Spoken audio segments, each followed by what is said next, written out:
Lovely to see you. And thank you for coming yesterday. No, don't, because I felt that it's my duty as an Indian to voice my anguish, my apprehension at what's happening. And before coming, I was just looking through the pages. There's a big book I have, your grandfather's name. Achha. And I was looking through that, and I know these 2,800 kilometers is nothing. You walk through sweat, tears, and blood, literally. And we have seen history happen from the inner circle. I've watched it from the outer circle. So walking with you, if I don't come with you, it's not fair. My nephew's a photographer. So I said, listen, I want to give a little present to my friend kamalhasan. And I said, give me a picture, one of your pictures, as a gift to him. So I want you to guess what he came up with. What picture do you think he gave me? I don't know. But Come, let's go and see it. yeah. Oh, it's here. Tells you what Kamal is, right? And so this is what he gave me. What he came up with. Oh. Oh, he shot this? He shot this, and that's for you, because it tells us your approach, your attitude to life, and the fact that you're a great Indian and a great Tamil. Thank you. And we're proud of you. Thank you. It looks nice, huh? Oh, lovely. I'm quite interested in how you see what is going on in India. Of course, an Indian person, but also a Tamil person, because the view from South India often looks very different. It is. Than the view from North I'm India. sure it is the same from Assam or Meghalaya. The same, exactly. At the capital. We forget history, and we are only agitated by the topical or recent happenings. I talk a lot about Gandhiji now. It is not right from the beginning. My father was a congressman, but my environment made me a bitter critic of Gandhiji when I was in my teens. My father did not say, he said, just read history. I think you're talking from today. Yeah, but today matters, is my question. He's a lawyer, and he didn't argue with me on this case. Around 24, 25, I discovered Gandhiji on my own. And over the years, exponentially, I've become a fan. And that's me, to explain myself. To actually correct yourself and say sorry, that's why I made Hey Ram, Right. a film where I played a parallel assassin, Wow. wanting to kill Gandhiji. And as he goes nearer to the person and the truth, he changes. Yeah. But it's too late. Somebody else does the job that he wanted to do, but he had changed his mind. That's the story of Hey Ram. So you came up with the idea? Yes, that is my way of saying sorry to my Bapu. Excellent. That's quite a sort of sophisticated, intelligent way of looking at the problem. Yeah, because I have to take the onus of all the crimes, including what happened in your family. We let it happen. But I think inside what you're saying is hatred is actually blindness and misunderstanding. Yes, and the worst form of criticism is an assassination. I think that's very cheap. And It's a coward. A coward does that Only- because he has no other way to fight. But that cannot be the answer. So what's your view then of the violence and the hatred that is being spread in the country? I mean, I view it as a consequence of the fear that is being spread in the country. No, this is actually a synthetic, reproduced, Manufactured. thing. I don't think so, because go into Kerala, more than Tamil Nadu, you will find amity prevails. Unless you doctor it. You can do it from either side. I think there are more sides to it than just Hindu and Muslim. We have to look at all that and understand that this country will flourish only with this plurality. As a person who loves Tamil Nadu, loves the Tamil people, whenever I go there, I try to understand slightly better, what exactly is the Tamil idea, right? And so as somebody who, is looking at it from far, what does it mean to be Tamil? I know that the Tamil language is very important, but what does it actually mean? It means the same as wanting to be a Maharashtrian Yeah. or Telugu or a Malayali. We all have a pride, but I must say something about Tamil Nadu. They always feel that it's an island with parochial mindset and language chauvinism.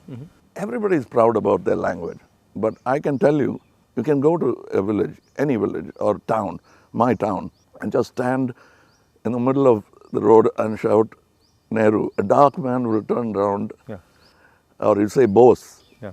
Somebody will turn around and he doesn't look anything like Yeah. Nehru ji or Bose ji. Yeah. And they'll turn, you'll find Gandhi, many Gandhis. That is the mindset. And at a particular point, they felt there was apathy from the center.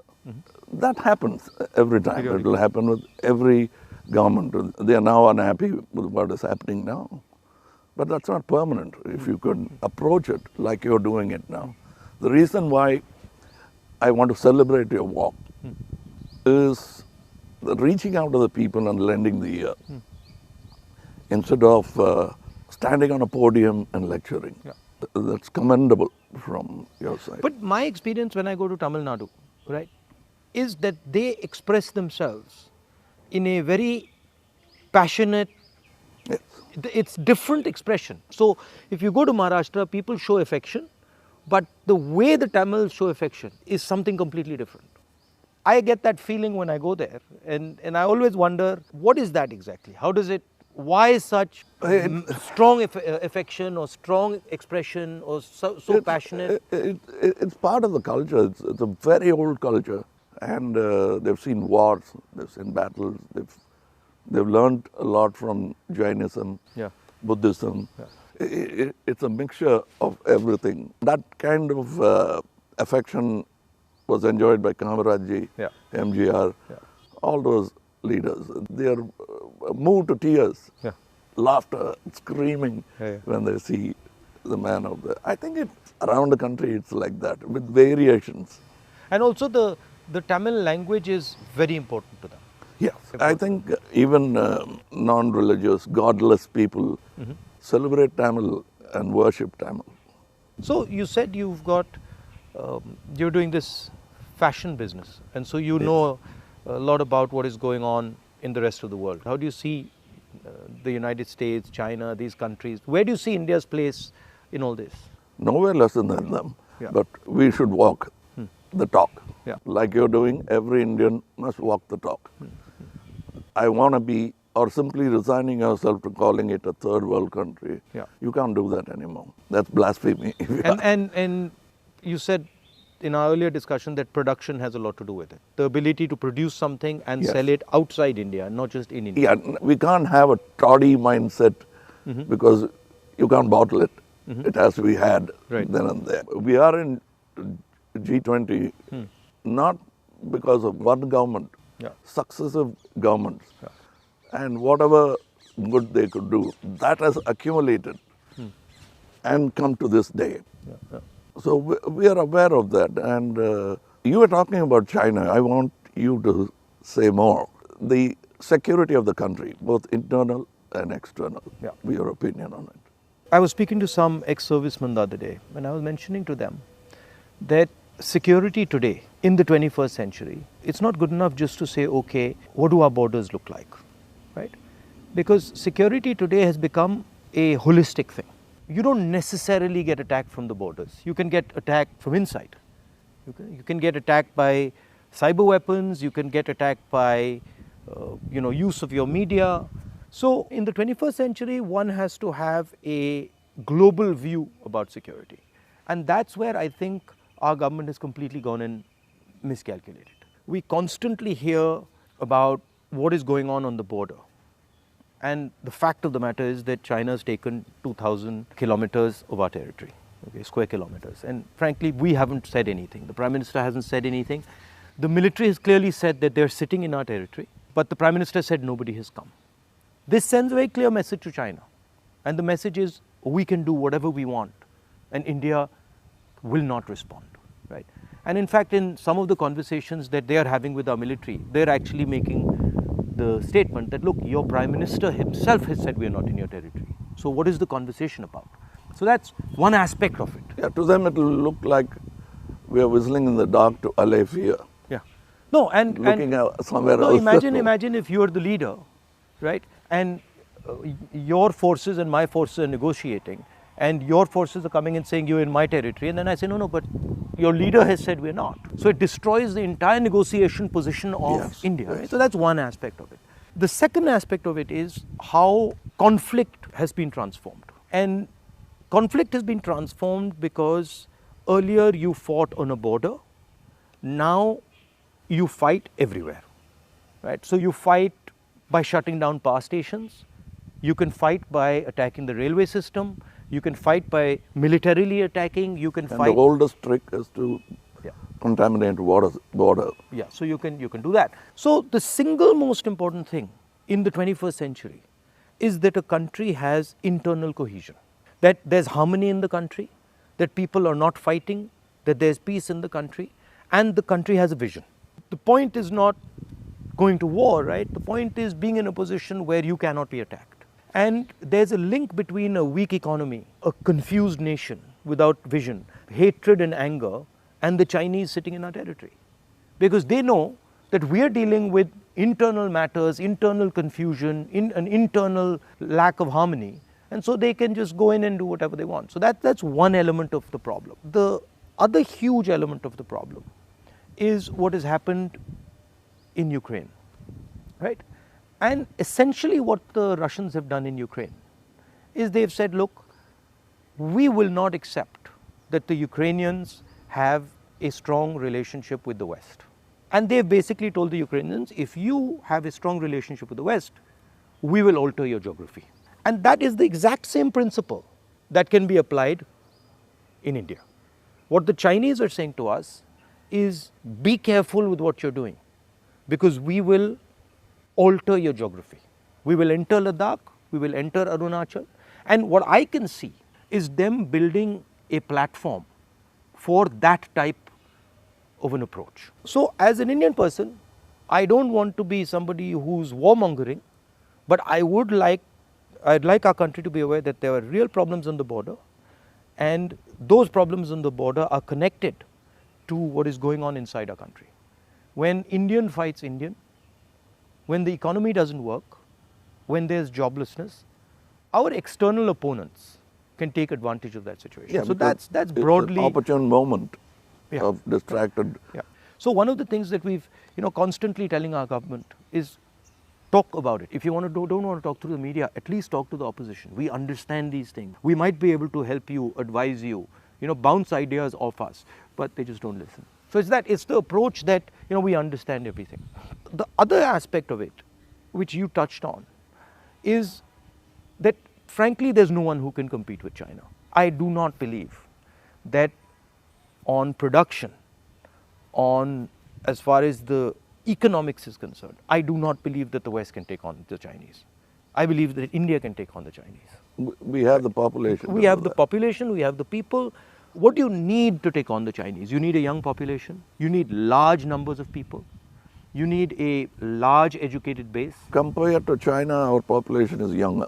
Exactly, right?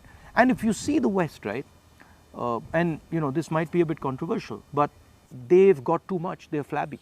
They're living in opulence. They are outsourced. And they're outsourced, right? Whereas our people, they know what a struggle is. They understand difficulty. So I think as an Indian person, I see a huge opportunity for India to become, like China, the producer of the world, right? And of course, the West has a space, which is high-end manufacturing, high technology, etc., which they're very good at, they'll dominate. And we should try and challenge them on that.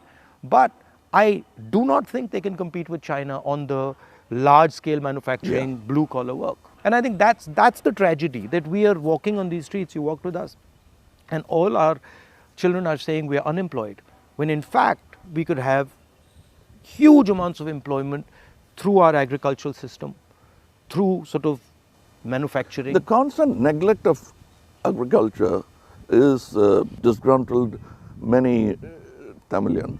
They're voiced, they came here, they didn't even get an audience. Yeah. India has skills, and it has skills everywhere, right? I always say that the next Satyagraha is the skill set development for Absolutely. India. Right. Because making thousands of lawyers who won't get a job, thousands of engineers Exactly. who won't find a job. Instead, if you develop their skills, they can have their degree but pursue their passion. Instead of me talking about other subjects generally, let me talk about where I come from, the film industry. But the number of training facilities, 200 jobs in a film, and there's no ITI for that.